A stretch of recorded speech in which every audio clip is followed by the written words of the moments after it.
So the tank's now lined.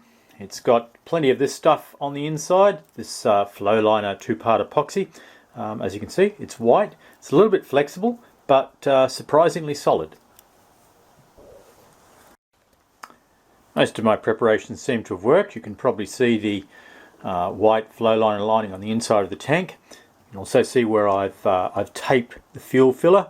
I've just got to remove the tape from the inside of that filler. Obviously I didn't want the flow liner to line that area because I wouldn't be able to get the fuel cap in and out, as it would increase or decrease the diameter of the filler hole.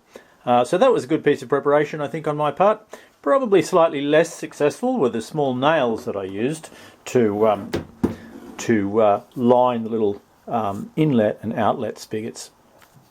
The biggest problem I have was with these little guys. So these are the outlet spigots for the fuel to run the line to the carburetor, and the little nails that I bound in there with PTFE tape have actually become bonded in there, courtesy of this this very tough liner. I'm going to have to drill those out, but it's not a big problem. I've already done one of these and it worked quite well.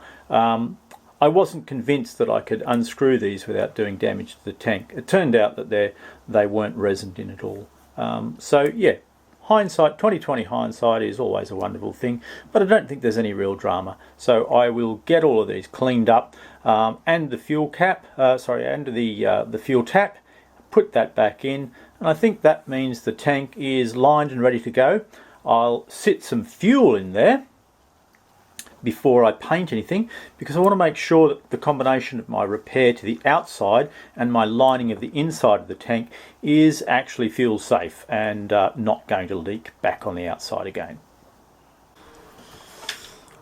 I'll end today's little broadcast on a cautionary and slightly less self-satisfied note.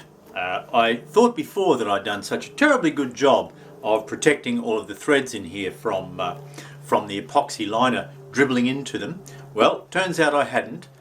So I've spent the last hour or so picking away at about 2 millimeters of thread that got some blocking up as a result of the flow epoxy liner going down into it, so I could get my fuel tap in far enough that it didn't leak.